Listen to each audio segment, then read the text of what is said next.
Hi friends, welcome to my channel. இன்றைக்கி நம்ம குலோப் ஜாமுன் எப்படி செய்கிறதுங்கிறத பார்க்கலாம்.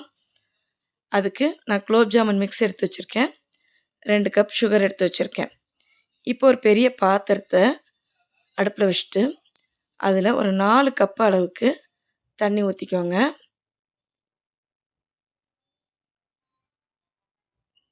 பாருங்கள், 4 கப் அளவு தண்ணி ஊற்றிட்டேன். 2 கப் அளவு சுகர் ஆட் பண்ணிட்டேன்.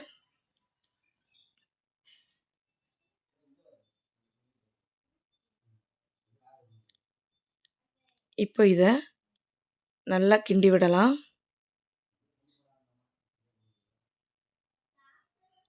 இந்த சுகர் நல்லா மெல்ட் ஆகி கரைஞ்சி வர்ற வரைக்கும் நல்லா கரைச்சிக்கோங்க. இனிப்பு உங்களுக்கு தேவையான அளவு எடுத்துக்கோங்க.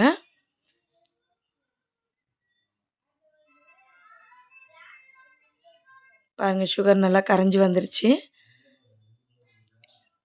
இப்போ இதை நல்லா ஒரு 10 மினிட்ஸ் கொதிக்க விடலாம். ஒரு கம்பி பதம் வர்ற அளவுக்கு இதை கொதிக்க விடணும். இப்போ இதில் ஒரு 4 ஏலக்காவை எடுத்து நல்லா தட்டி வச்சுருக்கேன். இப்போ இதை அந்த சுகர் சிரப்பில் ஆட் பண்ணிக்கலாம்.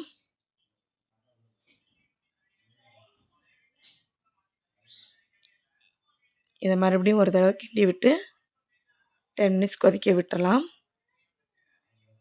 பாருங்கள், நல்லா கொதித்து வந்துருச்சு.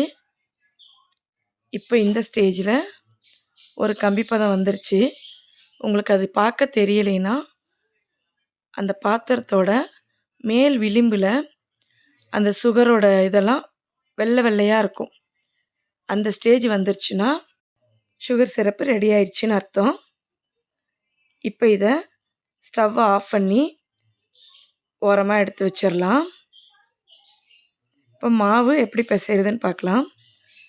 நான் மாவு எடுத்துக்கிட்டேன். இதில் காய்ச்சி நல்லா ஆற வச்சு எடுத்து வச்ச பால் இருக்கு இல்லைங்களா, அதை ஆட் பண்ணிக்கலாம். அதை கொஞ்சம் கொஞ்சமாக ஆட் பண்ணி இப்போ இதை மாவு பிசைய போகிறோம்.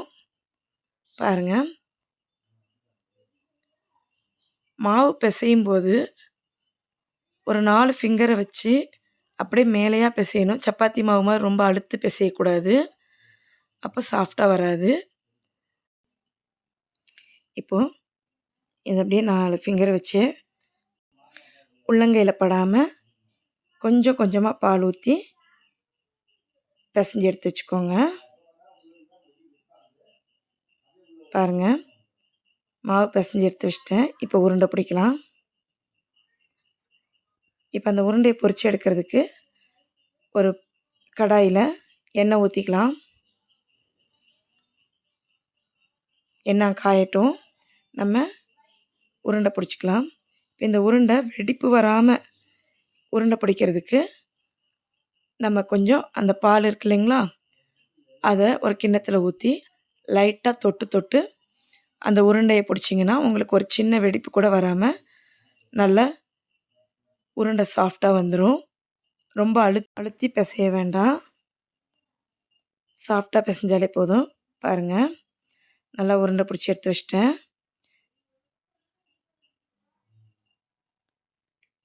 இப்போது எண்ணெய் நல்லா காஞ்சிருக்குது.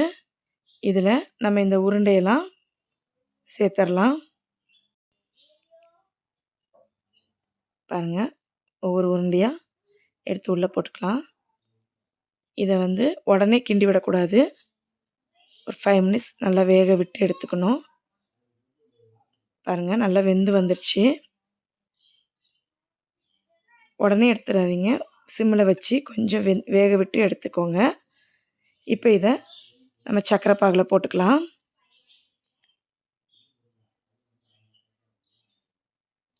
பாருங்கள் ஃப்ரெண்ட்ஸ், என்னோடய குலோப் ஜாமுன் ரெடி ஆயிடுச்சு. நல்லா ஊறியும் வந்துருச்சு. இப்போ வாங்க பிளேட்டிங் பண்ணிடலாம். பாருங்கள், குலோப் ஜாமுன் ரெடி ஆயிடுச்சு.